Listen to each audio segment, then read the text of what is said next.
Durante años me engañé pensando que podría sobrellevar cualquier desprecio sutil de mi familia. Los silencios prolongados, los aniversarios que pasaban sin una llamada a esa gratitud que un día sentí y que se fue marchitando sin que nadie lo notara. Lo toleraba todo con una dignidad callada, pero nadie te prepara para el momento en que tu propia nuera, con una sonrisa apenas esbozada, te lanza desde el otro extremo de la mesa. A estas alturas, Eleanor, lo tuyo es más bien un rol simbólico, ¿no crees? Esa frase me atravesó como un cuchillo. No por su volumen, sino por su desdén envuelto en normalidad.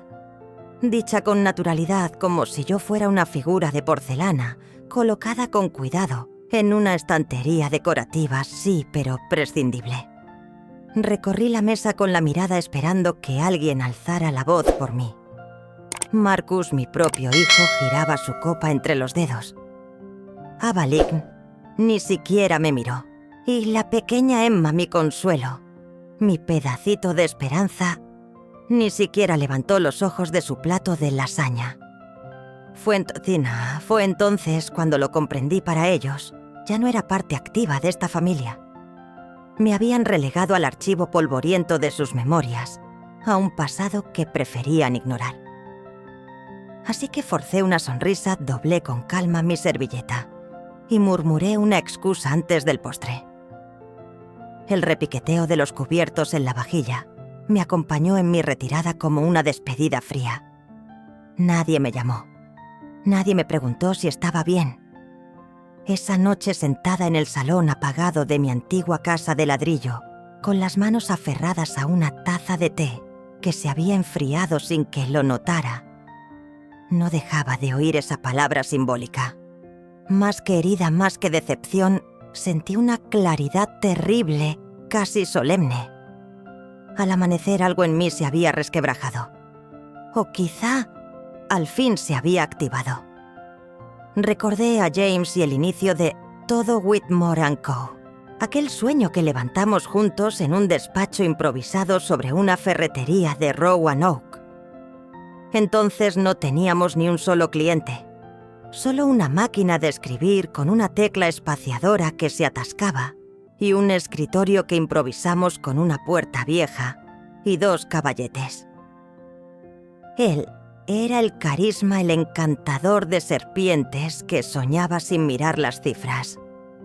Yo era el núcleo, la base, la que cuadraba los números y hablaba con la gente mientras los niños dormían en la planta baja. Levantamos aquella empresa del mismo modo que levantamos nuestro matrimonio, hombro con hombro, año tras año, sin lujos, pero con una determinación férrea. Cuando James murió, no me permití llorar de cara al mundo. Mis lágrimas caían entre bastidores a escondidas, entre reuniones del consejo y planes de contingencia. Me aseguré de que todo siguiera funcionando mientras yo por dentro me resquebrajaba. Nunca volví a casarme. Mis hijos me necesitaban. Y la empresa aún más. El consejo necesitaba a alguien que supiera lo que es resistir durante una tormenta, no seguir la última moda pasajera. Y eso les ofrecí todo lo que tenía dentro. Fui yo quien financió el máster de Marcus cuando se encaprichó con la banca de inversión. Fui yo quien puso el dinero para que Ava Lign tuviera su primer coche al mudarse a Nueva York para hacer prácticas. Fui yo quien pagó hasta el último cubierto en la cena de presentación de Sloan, cuando Marcus apareció con aquella joven tan lista, tan segura de sí misma, que desde el principio pareció medir cada palabra y cada gesto, como si la empresa ya le perteneciera. Me ofrecí a guiarla cuando se incorporó al equipo directivo, no por obligación, sino por estrategia. Ella casi nunca aceptó. No lo necesitaba. Pronto se convirtió en vicepresidenta de Capital Humano y ahora se dirige al consejo con la voz suave y decidida de quien nunca ha tenido que arriesgar nada de verdad.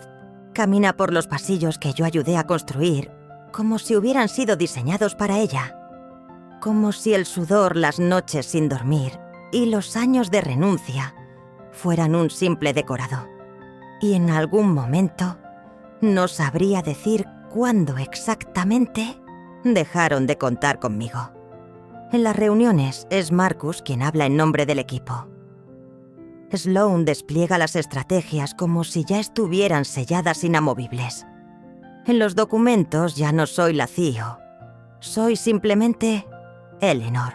Las decisiones se toman sin mí a menudo antes de que pise la sala si es que me invitan.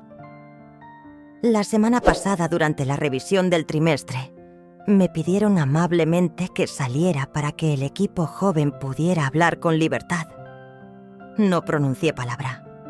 Me puse el abrigo despacio, forcé una sonrisa y abandoné la sala sin mirar atrás. Pero ya no confundo el silencio con la armonía. He aprendido a identificar el sonido hueco de una traición bien vestida, como su casa impecable minimalista, afilada como un cuchillo frío. Todo era blanco o metálico, como si el color hubiera sido desterrado por considerarse poco serio. Llevé mis tradicionales galletas de limón, las que solían hacer sonreír a Emma de niña, y las deposité con cuidado sobre la impoluta encimera de mármol, sabiendo ya que no encajaban en aquel mundo pulido y frío. Iene apareció justo antes que yo, como siempre rozando la impuntualidad. Marcus ya estaba en la cocina con las mangas remangadas, removiendo con gesto estudiado una olla que evidentemente no había cocinado él. Mamá dijo sin apartar la vista de su coreografía fingida: Sloane quiere contarte algo importante sobre el lanzamiento de recursos humanos esta noche. Espero que lo escuches con una mente abierta. Reprimí una respuesta. Aquella cena fue el enésimo espectáculo de Sloane. Platos sofisticados, sillas que castigaban la espalda, vinos con más pretensión que sabor. La conversación quirúrgicamente medida oscilaba entre cifras métricas y escalabilidad. Marcus parecía estar interpretando un papel ensayado. Avaline permanecía muda. Emma jugueteaba con el tenedor absorta, como si quisiera desaparecer entre las palabras de los adultos.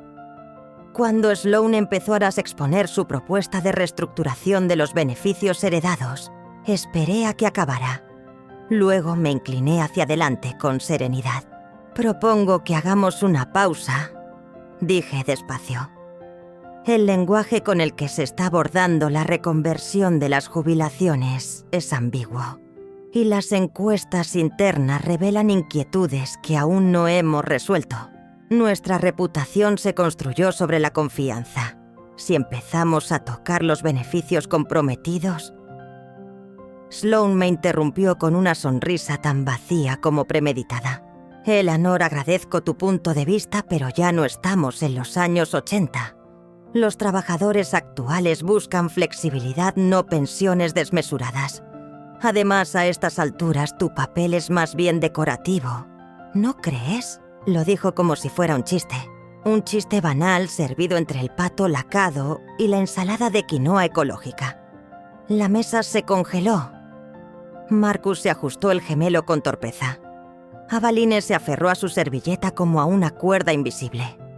Nadie rió, nadie replicó. Miré a Sloane, luego a mi hijo, que evitó mis ojos como un ladrón frente al retrato robado. «¿Ceremonial?», repetí, dejando que la palabra se asentara como una losa. Sloane alzó su copa intentando cerrar la escena con una falsa cortesía. Yo solté el tenedor con la lentitud de quien acaba de tomar una decisión irrevocable. Naturalmente, Emma deslizó su mano hasta rozar la mía por debajo del mantel. Le respondí con la sonrisa más tenue que pude fingir. El resto de la velada se llenó de brindis a la clarividencia estratégica de Sloane y de adulaciones al modelo de liderazgo de Next Gen. Una botella más de vino. Aparté mi plato antes de tiempo y murmuré una excusa antes de que sirvieran el postre.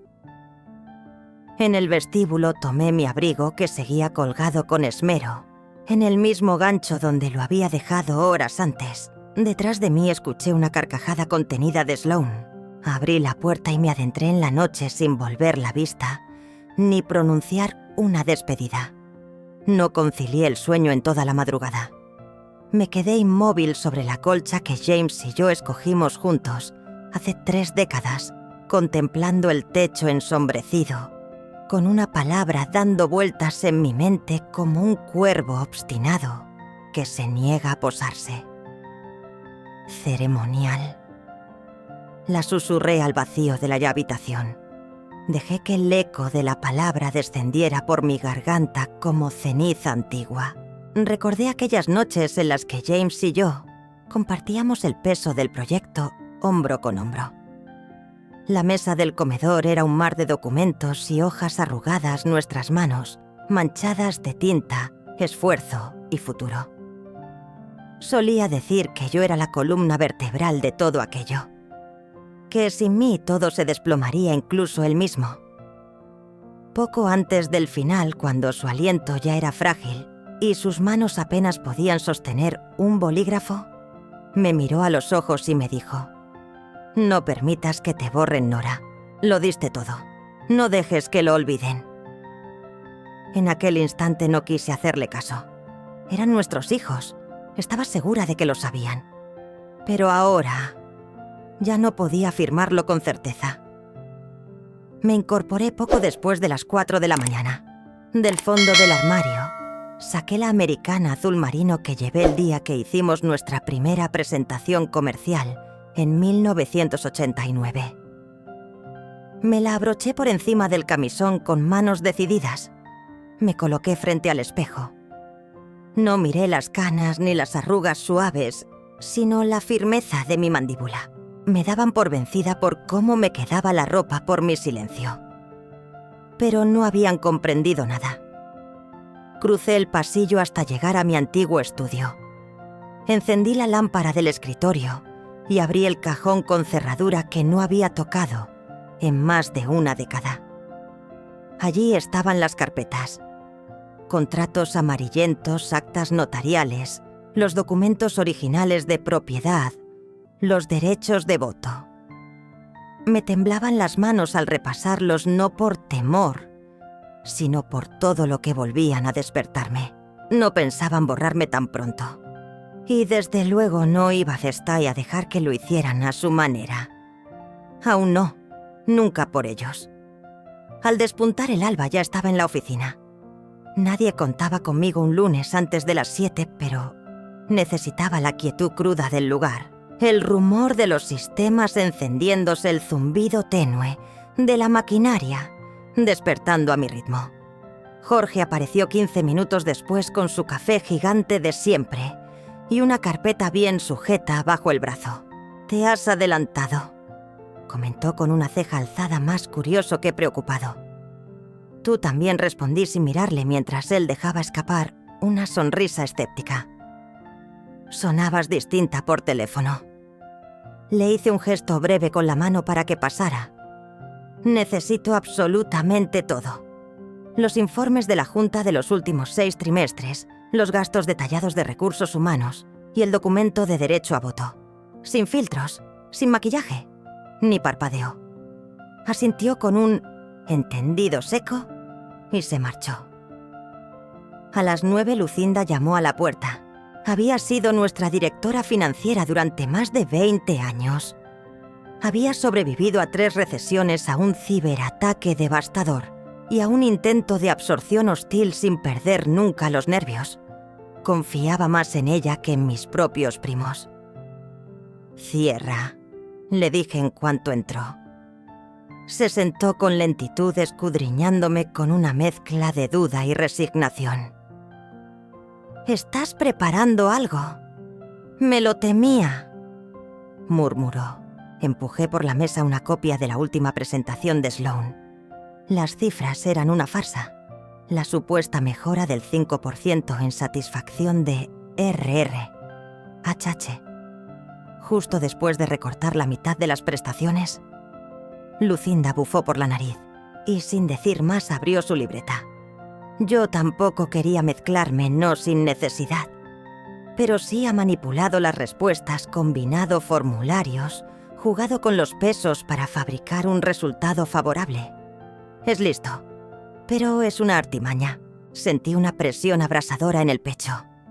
Y Marcus, él no ve nada. Ella le mantiene narcotizado, entretenido. Hig le mueve todos los hilos.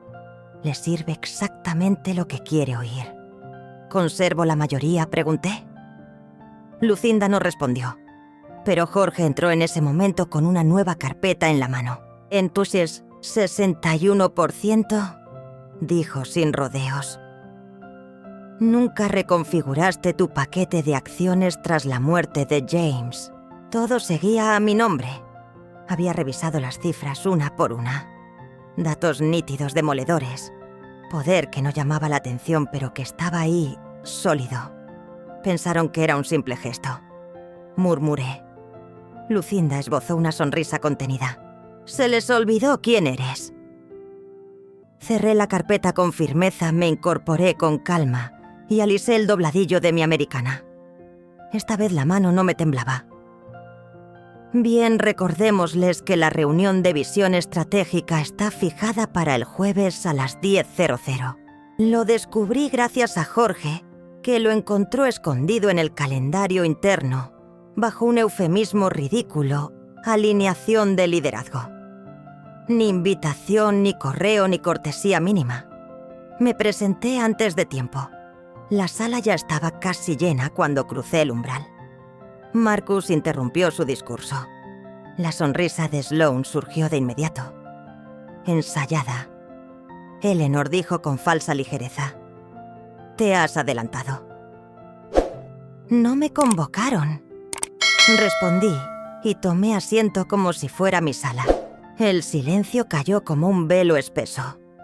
Marcus carraspeó. Sloane giró su tableta con fingida naturalidad. «Ya que estás aquí, podemos revisarlo en conjunto». El proyector cobró vida. Una sucesión de diapositivas perfectamente coreografiadas apareció en la pantalla una tras otra. Lo llamaban plan de transición. Hablaron de renovación del liderazgo, eficiencia ejecutiva, sostenibilidad futura. Y entonces a una diapositiva con mi nombre en grande y un encabezado, propuesta de jubilación. Una gratificación por servicios prestados. Un título honorífico. Una oficina relegada a otro ala del edificio. Una cena de homenaje. Una farsa vestida de ceremonia. Me recosté despacio sin perder la compostura. «¿Ya lo habéis compartido con el departamento legal?», pregunté con voz neutra. Marcus se movió inquieto. «Queríamos mostrártelo antes en privado con el equipo de estrategia, sin avisar al CEO». Sloane entrelazó los dedos. «Con todos los respetos, Eleanor, llevas tiempo al margen de la operativa diaria. Es una medida por el bien de la empresa. Entonces, hagámoslo bien», dije con una serenidad que los desarmó. «Revisaré esta propuesta con mi abogado, y dado que aún ostento el cargo de director ejecutivo, exijo que en futuras reuniones como esta se me incluya». La sonrisa de Sloane titubeó por primera vez. «Por supuesto tienes derecho», sí dije incorporándome. «Lo tengo». Mientras me alejaba la oí musitar algo apenas audible. No necesité entenderlo, ya lo había visto en sus ojos. Creía que todo había acabado. No comprendía nada. Apenas estaba comenzando. A la mañana siguiente marqué el número de Patricia Winters, mi abogada, desde hacía casi 30 años. No hubo lugar para las formalidades. «Envíamelo todo y estaré allí», fue lo único que dijo. A mediodía ya tenía en mis manos una copia del paquete de jubilación, los informes de RRHH, falsificados que Lucinda había detectado, y una recopilación exhaustiva de las comunicaciones internas de la Junta que George imprimió en silencio sin hacer preguntas. Patricia no inquirió por mis intenciones. Me entregó la carpeta con calma y murmuró: «Llámame si necesitas algo más». Esa misma tarde pedí a Evine que viniera Shira Shina a casa. Llegó sin titubear, aún con el moño medio deshecho y la chaqueta del trabajo colgada de un brazo. Le serví café y deslicé los documentos sobre la mesa sin decir palabra. No habló hasta que terminó de leer las 2 primeras páginas. «Quieren sacarte del tablero», murmuró con voz contenida. «Están convencidos de que no responderé». Ella asintió muy despacio. «Me quieres en esa sala. Alguien que conozca las entrañas de esta empresa. Alguien que no haya olvidado nuestros orígenes». Me miró con esos ojos tan peligrosamente parecidos a los de James. «Entonces allí estaré». Más entrada la noche vi a Marcus en uno de los pasillos de la sede. Se detuvo al verme, manos en los bolsillos, mirada esquiva. «Sloane no ha querido entrar en detalles», dijo incómodo. «Solo habla del futuro, porque me ha relegado al pasado». Intentó añadir algo, pero se detuvo. «Es complicado». «No, Marcus, es muy claro». No respondió. Solo asintió y se marchó más despacio de lo habitual. Las líneas ya estaban dibujadas y pronto veríamos quién era lo bastante fuerte para cruzarlas. Llegué 5 minutos antes, como siempre. La sala de juntas rebosaba más de lo habitual asesores junior que nunca había visto y un flamante jefe de cumplimiento que Sloane había fichado el trimestre anterior, ChatGPT Jan Noy. Marcus ocupaba la cabecera de la mesa con Sloane acomodado a su derecha, a N frente a mí y una silla vacía que dejaba claro que no esperaban que me presentara. La deslicé y me senté sin titubear. «Buenos días», saludé con serenidad dejando mi carpeta frente a mí con un gesto firme. «Vamos a empezar». Sloane se preparó para intervenir, pero no le di ocasión. Antes que nada me gustaría abordar la reunión estratégica que tuvo lugar la semana pasada en la que, curiosamente, se omitió la presencia del director ejecutivo. Comencé mientras extraía los documentos pertinentes. Y también la propuesta asociada de forzar mi retiro, bajo el argumento de una supuesta necesidad de armonización estructural. Marcus se removió claramente incómodo. Sloane se recostó cruzándose de brazos como si el respaldo pudiera protegerlo. Abrí la carpeta con calma medida. «Aquí tenéis los informes de satisfacción laboral que Recursos Humanos presentó a la Junta. En ellos se afirma que el nivel de satisfacción ha aumentado un 5% tras los recientes ajustes en las prestaciones». Hice una pausa breve. Luego añadí: «Sin embargo, según Lucinda, nuestra directora financiera, esos datos fueron manipulados. Las fechas alteradas, los periodos de análisis ajustados arbitrariamente». Lucinda, al otro extremo de la mesa, asintió con lentitud.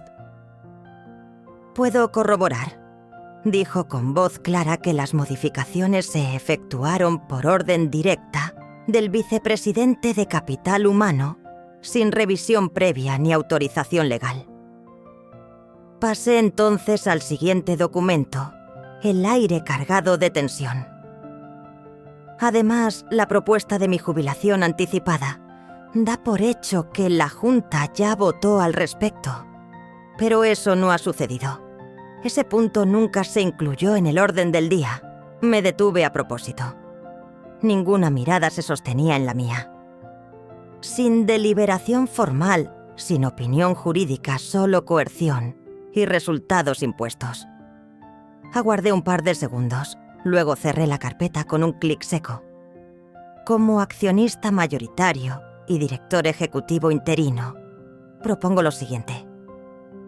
Elevé la mirada. Permaneceré como director ejecutivo hasta el cierre del ejercicio fiscal. Abby Alene será nombrada presidenta con efecto inmediato. Y Marcus, tú pasarás a ocupar el cargo de director estratégico.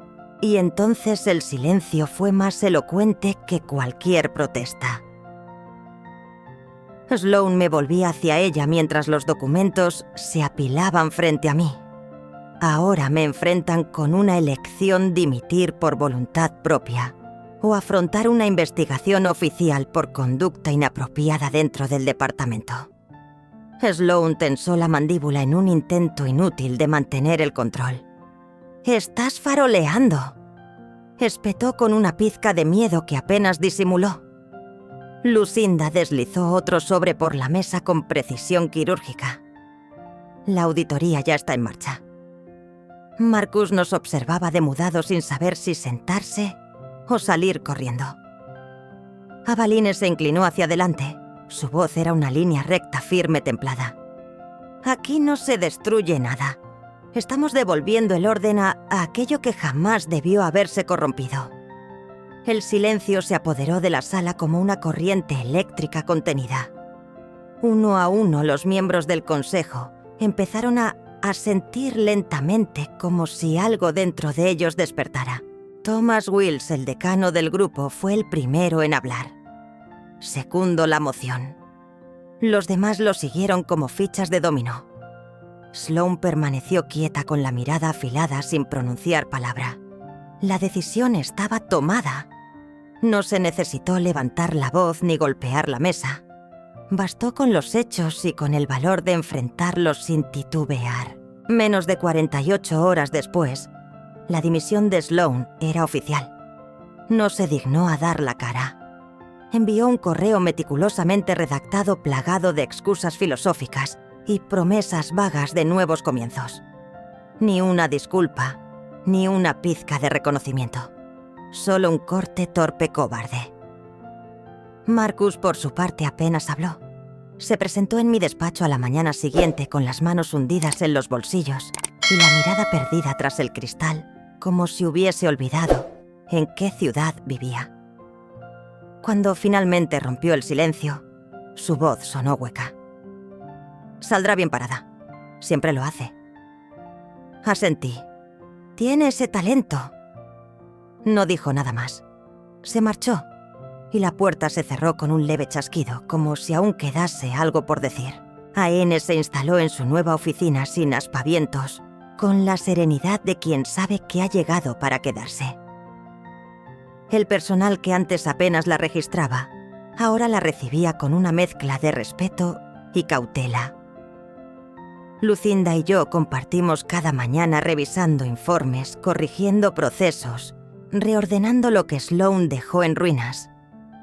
Por primera vez en mucho tiempo, sentí que los demás me miraban como si por fin entendieran que esto siempre me había correspondido. El viernes, Jorge entró con un nuevo lote de informes. Los dejó cuidadosamente sobre mi mesa, titubeó apenas un segundo y luego sonrió con sinceridad. «Me alegra volver a entregártelos», dijo. Le devolví la sonrisa, y cuando se fue me recliné aquí en la silla y contemplé la sala. Mi despacho, mi empresa no eran entes fríos, ni estructuras sin alma. No era invisible ni un vestigio del pasado. Y cuando giré ligeramente la silla hacia la ventana aquella que daba al centro palpitante de la ciudad, que levantamos desde los cimientos, no sentí gloria, sentí equilibrio. Sentí que había vuelto al lugar que me pertenecía. Faltaban pocos minutos para las 9 cuando Marcus llamó a la puerta. Tenía el rostro cansado, ajado, como si el tiempo le hubiera pasado por encima de golpe, y no parecía seguro de merecer estar ahí. No dije nada. Solo abrí y le dejé entrar. Nos sentamos en la sala, esa misma habitación donde, años atrás, él se tumbaba boca abajo en la alfombra garabateando aviones y dinosaurios, mientras yo cerraba tratos al teléfono. Ahora se mantenía recto con las manos entrelazadas con fuerza entre las rodillas.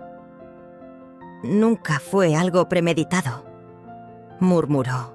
Esto no había sido una conspiración meticulosa, solo se dejó llevar. Crucé las manos sobre mi falda. «Justo eso hiciste. Seguiste la corriente y él ganó». Sloane tenía planes enormes, ambiciosos. Hablaba con tal convicción y pensé que tal vez ella veía algo que yo no. Tal vez tú estabas agotado. Me volví hacia él. «¿Cuándo dejaste de mirarme como a una persona, Marcus, y comenzaste a verme como un obstáculo que te convenía apartar? No contestó. El silencio se extendió entre los dos como un abismo que ya no sabíamos cómo cruzar. «No lo sé», susurró al cabo. «Supongo que simplemente dejé de mirar». No sentía rabia. No ya. Solo el eco seco de algo que finalmente se había roto. «No necesitabas estar de acuerdo conmigo», respondí. «Solo tenías que seguir viéndome». Asintió con lentitud, como si cada movimiento le pesara más de lo que podía soportar. «Lo siento», dijo. Y le creí, o deseé hacerlo. Permaneció un rato más. Apenas intercambiamos palabra. Cuando se puso en pie para marcharse, le acompañé hasta la puerta. Se volvió una última vez y ahí estaba duda, sí, pero también un atisbo de aquello que un día nos sostuvo. Nada estaba resuelto. Aún no. Pero por fin había un principio. La silla plegable bajo mi cuerpo se tambaleó levemente, aunque no me inmuté. Mi nombre, Eleanor Whitmore, figuraba con letras gruesas y ordenadas en la tarjeta de la primera fila. No estaba garabateado a bolígrafo ni añadido de improviso. Era oficial. Emma allí arriba lucía la toga y el birrete con una dignidad que desmentía los nervios que había volcado en mi cocina, ensayando este mismo discurso una y otra vez, caminando inquieta entre la vitrocerámica y la encimera, sin poder quedarse quieta. Ahora su voz resonaba limpia, firme, sin titubeos. «Cuando te subestiman», dijo, «te regalan una ventaja. No te miran, no te vigilan, no se preparan. Y ahí, justo ahí, es cuando demuestras de qué estás hecha». Me sostuvo la mirada. Eso me lo enseñó mi abuela. Un murmullo sutil recorrió el auditorio y varias personas giraron la cabeza hacia mí. Yo no aparté los ojos de Emma. No hablaba de fuerza con puños alzados ni con escenas teatrales. Hablaba de resistencia silenciosa, de mantenerse en pie cuando todo empuja para borrarte, de no ceder ni un paso incluso cuando la vida intenta pasarte por encima con indiferencia. Sentí un nudo apretarse en mi garganta. Ella me mostró, continuó Emma con una sonrisa apenas perceptible, que la persona más fuerte de la sala suele ser aquella en la que nadie repara hasta que decide hablar. Cerró la carpeta con suavidad y se retiró del atril. El aplauso fue inmediato, atronador, pero mis palmas golpeaban con un leve temblor. No por debilidad, no por los años, sino por una emoción que creía extinguida el reconocimiento. Emma bajó los escalones sin dudar y vino directa hacia mí sin pasar por nadie más. Se lanzó a mis brazos y por primera vez en mucho tiempo sentí que todas las heridas habían servido para algo.